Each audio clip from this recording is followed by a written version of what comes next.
My second lecture is on basic principles in preparation and defense of arbitration cases. In this, the arbitration is itself a subject which deals with the actually disputes of the parties. If there is to be an arbitration, there must be a legally accepted contract between the parties.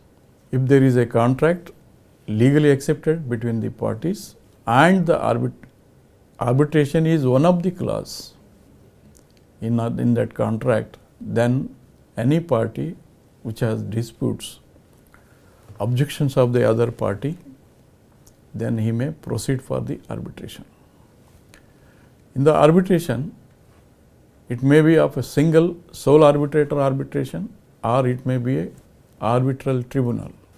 After entering into the arbitration, there will be two parties. One will be called the claimant and the second one will be a respondent.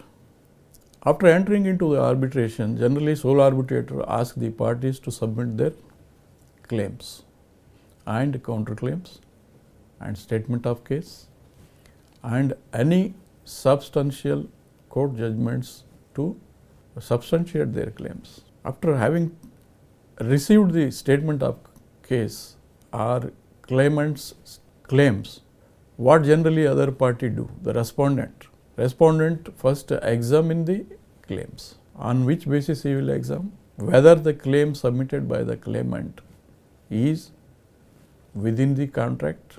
Second one is whether the dispute has the jurisdiction to the examination of the claims. When examination of the claims, it is necessary to see whether the dispute is contractual or claim is contractual.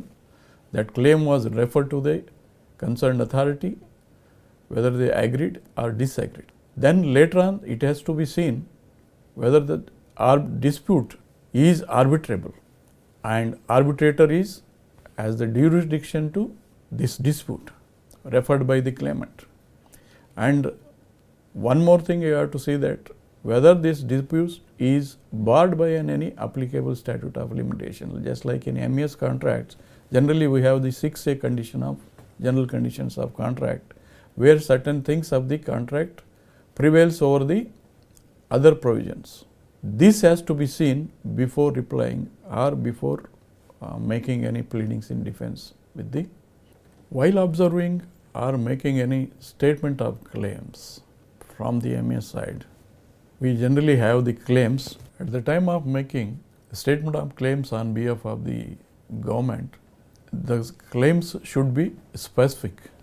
Generally, in government departments, we have disputes regarding minus final bills. In the minus final bills, we should ensure that whether the board has been made to check the exact quantity and amount of the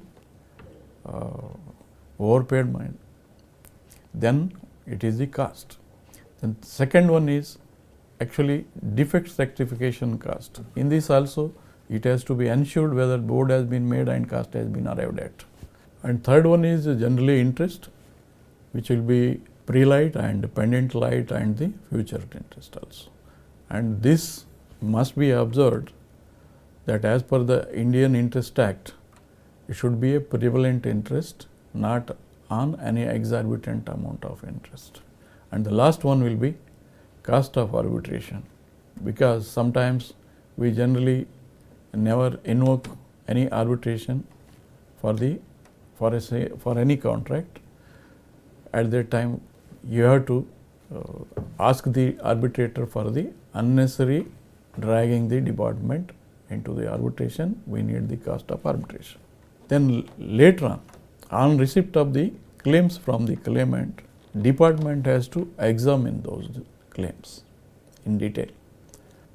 After receipt of the statement of claims, then making pleadings in defense, what you have to do is, you have to document each and every claim with the necessary judgments or case studies and any substance, any material thing which substantiates your action at the time of the execution of the work or at the time of the execution of that claim.